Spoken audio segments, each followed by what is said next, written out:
जिद्दत के इस दौर में मोबाइल फ़ोन्स ने दुनिया को ग्लोबल विलेज बना दिया है। इल्म, मालूमात, राब्ते सब कुछ आपकी उंगलियों के इशारे पर सिमट आया है। लेकिन इसी स्क्रीन की चमक दमक के पीछे एक खामोश खतरा भी पल रहा है, जिससे डॉक्टर्स तो खबरदार कर रहे हैं, माहिरीन नफ्सियात तशवीश में हैं, लेकिन अक्सर वालिदैन लाइल। अगर आप दिन में 100 से ज़्यादा मरतबा अपना मोबाइल चेक करते हैं, अगर सोने से पहले आखिरी चीज़ और सुबह उठते ही पहली चीज़ आपका फ़ोन है, तो शायद ये सिर्फ आदत नहीं, ये मोबाइल एडिक्शन भी हो सकती है। इसी एडिक्शन का ज़िम्मेदार अमेरिका में हज़ारों वालिदैन ने सोशल मीडिया ऐप्स को करार दिया है। उनका दावा है कि सोशल मीडिया ऐप्स ने ख़ास तौर पर बच्चों और नौजवानों के लिए डिज़ाइन की गई फ़ीचर्स में इन्फिनिट स्क्रॉल, पर्सनलाइज एल्गोरिदम इस्तेमाल किए हैं, जिससे लत पैदा की जा सके, जिसकी वजह से नफ्सियाती मसाइल, डिप्रेशन, इज़्तिराब, ख़ुदकुशी के ख़यालात और दीगर नुकसान हुआ है।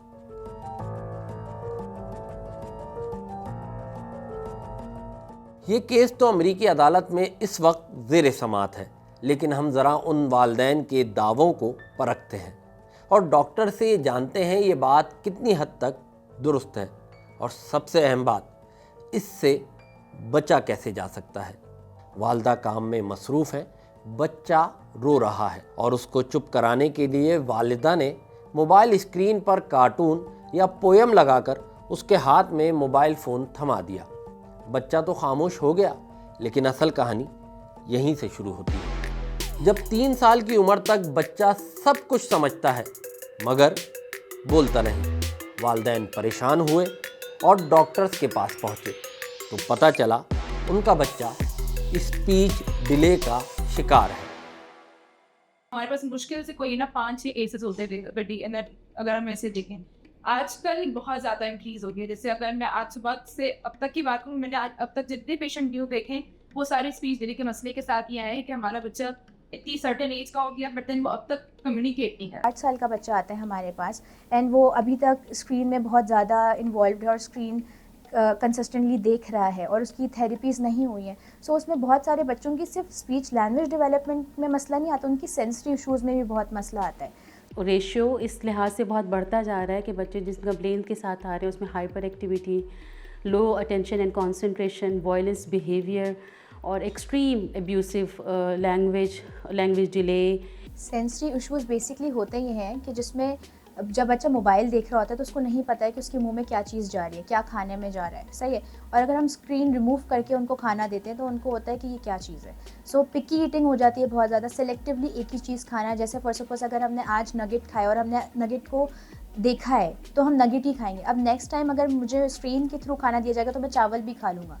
सो सेंसरी इशूज़ में अगर हम ओरली बात करते हैं, ओरल सेंसरी इशूज़ में, तो उसमें ये होता है कि बच्चों को टेक्सचर और डिफरेंट टेक्सचर हो गए और डिफरेंट आपकी वैरायटी ऑफ फूड और टेस्ट हो गया, उसमें उनको बहुत मसला होता है। तो अगर ज़्यादा लिक्विड ही होगा खाना तो वो एक्सेप्ट नहीं करेंगे, या ज़्यादा अगर क्रंची है तो वो खाना क्रंची नहीं खाएंगे, या अगर हम कह लें ज़्यादा आपका बाइट बड़ा हो गया तो वो फ़ौरन मुंह से निकाल देगा। ये सब प्रॉब्लम्स हमें देखने को मिलते हैं और इसकी जब हम रूल आउट करते हैं तो इसकी जो बॉटम लाइन रीजंस हमें मिलती हैं वो मोबाइल फ़ोन का बहुत ज़्यादा इस्तेमाल है। माहिरीन अतफ़ाल के मुताबिक 2 साल से कम उम्र बच्चों के लिए स्क्रीन टाइम ना होने के बराबर होना चाहिए, क्योंकि इस उम्र में दिमाग तेज़ी से नशोनुमा पा रहा होता है। जब बच्चा इंसानों के चेहरों की जगह स्क्रीन देखता है तो उसकी ज़बान, जज्बात और सोशल स्किल्स मुतासर हो सकती हैं।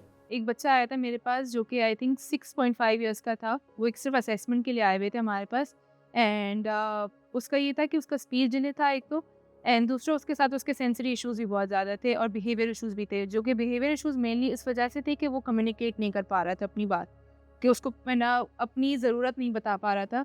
तो उस वजह से यही हो रहा था कि अगर उसको कोई चीज़ नहीं समझा पा रहा था किसी को, तो ईदर या तो वो अपना सर दीवार में मार रहा था या तो रो रहा था, वो अपनी मदर को खींचने की कोशिश कर रहा था कि आप आएँ और मेरे साथ चलें और मुझे वो दे दें। सो बहुत सारे को फैक्टर्स आ जाते हैं जिसकी वजह से बच्चों के अंदर डेवलपमेंट में हिंड्रेंस आती है। एंड अगर हम बिहेवियर देखें तो बिहेवियर वाइज में ये होगा कि वो आपको अपने नाम पे भी रिस्पॉन्ड नहीं करेंगे, उनको नहीं पता होगा कि रूम में कितने लोग हैं। सो सिर्फ चीखना चिल्लाना एक बिहेवियर नहीं होता है, बच्चों की टॉलरेंस भी एक बिहेवियर आ जाता है कि वो दूसरे बंदे को बर्दाश्त नहीं कर सकते, वो देखते भी नहीं हैं आपको। बच्चों को अपने आप को रेगुलेट करना नहीं आ रहा होता है कि अगर कहीं पे ना उनको कोई चीज़ नहीं दी जा रही है तो वो राइट वे रोना शुरू कर देंगे या चीखना चिल्लाना शुरू कर देंगे। वो उनको सेल्फ मैनेजिंग बिहेवियर्स नहीं होते। जैसे कि अगर हम अगर ना बोले तो ना को बहुत ज़्यादा ही वो बड़ा चीज़ देख के एंड उस पर रिएक्ट कर देते हैं बहुत ज़्यादा। तो ये बिहेवियर इशूज़ भी आ रहे होते हैं बच्चों में।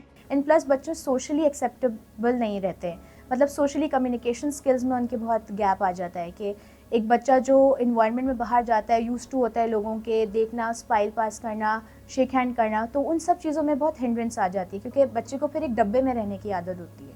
एंड देन वो वैसे इशारे से अपनी हर बात समझा देता है। वो आवाज़ भी निकाल के वोकलाइजेशन जिसको हम कहते हैं कि ई वो करके भी अपनी बात समझा देता है।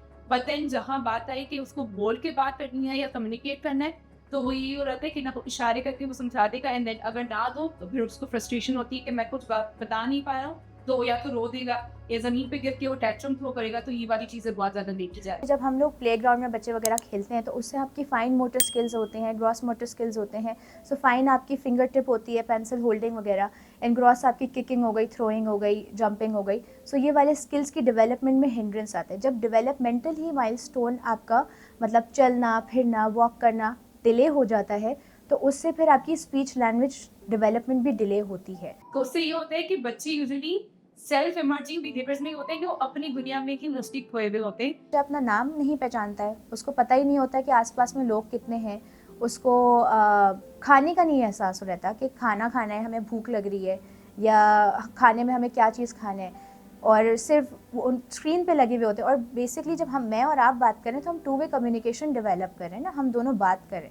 स्क्रीन एक 1 वे कम्युनिकेशन है। सो उनको होता है कि मेरे सारे काम पूरे हो रहे हैं तो मुझे ना बोलने की ज़रूरत है, ना उठ के मेहनत करने की ज़रूरत है, सब चीज़ें मुझे मिल जाएंगी। अगर उनका एक्सपोजर इतना ज़्यादा बच्चों के साथ नहीं है तो बच्चों के साथ बैठ के अगर हम शेयरिंग का कॉन्सेप्ट अगर हम देना चाह रहे देखना चाह रहे बच्चे के अंदर, तो वो चीज़ नहीं होती। टर्न टेकिंग है, हम मुझे अपनी बारी देनी है। अगर कोई और मेरे टॉय के साथ खेल रहा है, किसी ने अगर मेरे टॉय लिया हुआ है और वो खेल रहा है या मुझे टॉय चाहिए तो मुझे तो पूछ के देना उससे एंड देन मुझे वेट करना है कि जब तक वो खेल रहा है। तो वेटिंग टाइम फ्रॉम देते and then turn taking and sharing, तो वो एक साथ सारी स्किल्स हमारे पास जो सोशल स्किल्स हैं वो भी बच्चे के अंदर प्रेजेंट नहीं होती है। तो कलेक्टिवली अगर हम देखें तो बच्चों में बहुत ज़्यादा इस चीज़ की वजह से डिक्लेयर भी आ रहा होता है। बहुत सारी स्किल्स ऐसी हैं जिनका उनको एक्सपोजर ही नहीं है, तो वो यूजुअली ना हम जब असेस करो तो बच्चे के अंदर प्रेजेंट ही नहीं है, जिस पर हमें बेसिक से फिर काम करना स्टार्ट करना होता है। लेकिन ये मसला सिर्फ स्पीच डिले तक महदूद नहीं, और सिर्फ बच्चे ही नहीं बल्कि जवान बूढ़े सब मुतासिर हो रहे हैं।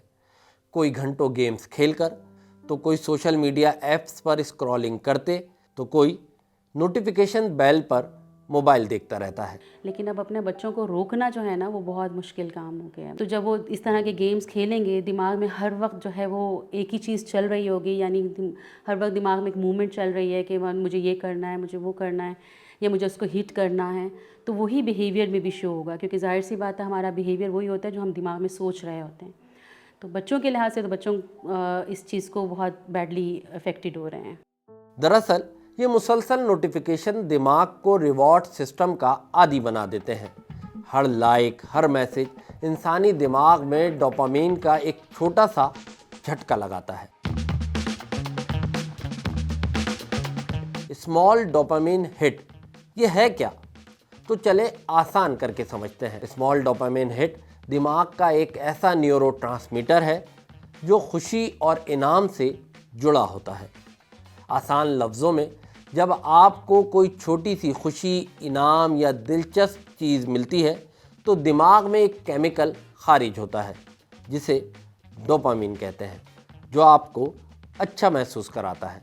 मसलन किसी पोस्ट पर लाइक आ जाए, कोई नया मैसेज आ जाए, वीडियो दिलचस्प निकल आए। ये बड़ा इनाम नहीं होता, लेकिन बार बार छोटे छोटे से खुशी के झटके मिलने से इंसान बार बार फ़ोन चेक करता है, स्क्रॉल करता रहता है और फिर इसकी ये आदत मजबूत हो जाती है। बच्चों के लिए टाइम निकालना एक बड़ी हैसल है। अगर आप माँ बाप घर पे भी अगर हैं तो वो भी मोबाइल एडिक्ट हैं।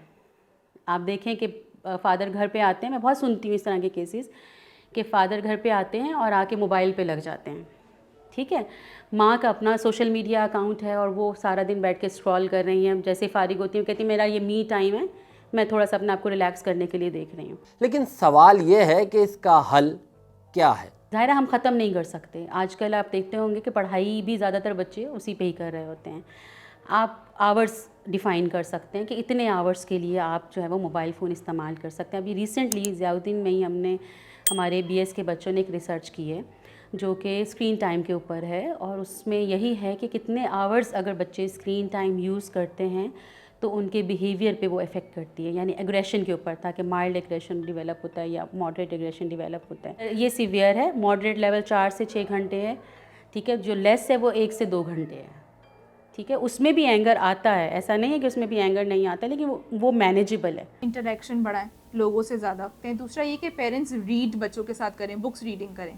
बुक रीडिंग में ये होता है कि न्यू वर्ड्स हम सीखते हैं, उसमें चीज़ें लर्न करते हैं, स्किल्स और भी ना डेवलप होती हैं हमारी, तो वो वाली बुक रीडिंग कर सकते हैं।